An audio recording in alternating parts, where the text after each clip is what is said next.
Hey guys, so I think the United States is plagued by two great evils. The first one is racism, and the second one is main character syndrome. Racism is obvious. The reason I say the country is plagued by main character syndrome, because when I said racism and you got upset by that, you thought that was about you. That statement wasn't about you. I wasn't accusing you of being racist. Now, you may say, I'm not racist. No one in my life is racist. What are you talking about? Here's the thing, guys. I don't drink alcohol, but I know drunk driving is a problem. I don't do opiates. No one I'm close to does opiates, but I know opiate deaths are a problem. So when I said racism is a problem and you instantly got offended, that's main character syndrome. This story is not about you. Now, what's interesting about the United States is that we have all these different races and how the races kind of interact with each other. It's not consistent. For example, there are a lot of people who come to the United States who aren't black or white and may have racist attitudes towards white people and black people. But those attitudes aren't necessarily the same. For example, I know plenty of people who are neither black or white,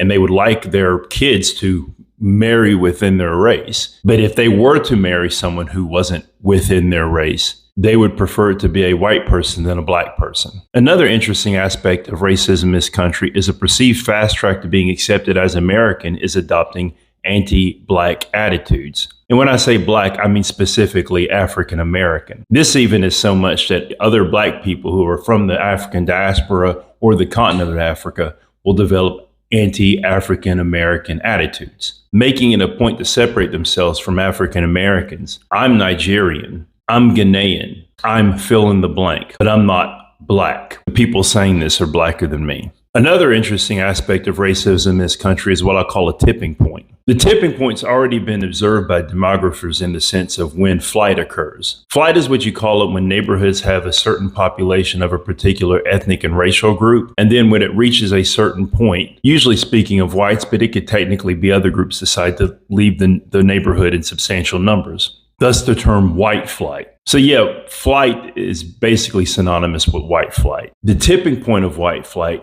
is different for different races. There's a different threshold. The lowest threshold is black Americans. It takes a smaller percentage of black Americans to populate a neighborhood for white flight to start occurring than, let's say, Korean Americans. So I think right now the country's reaching a tipping point of Indians. I'm talking about people from Asia. There's a lot of anti-Indian attitudes being communicated in social media. And the fascinating thing about this is that it's being directed towards people who would be the least likely targets.